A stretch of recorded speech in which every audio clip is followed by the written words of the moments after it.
As you can see, this tree was lying in the way of the progress, so it had to be cut down. It had to be cut down to make way for the progress. And you know what the progress was for which it was cut down? Standing right over there, the new buses. Because they couldn't make a turn from the gate. This is the gate.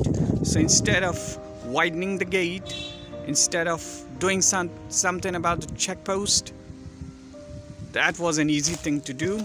Cut this thing down.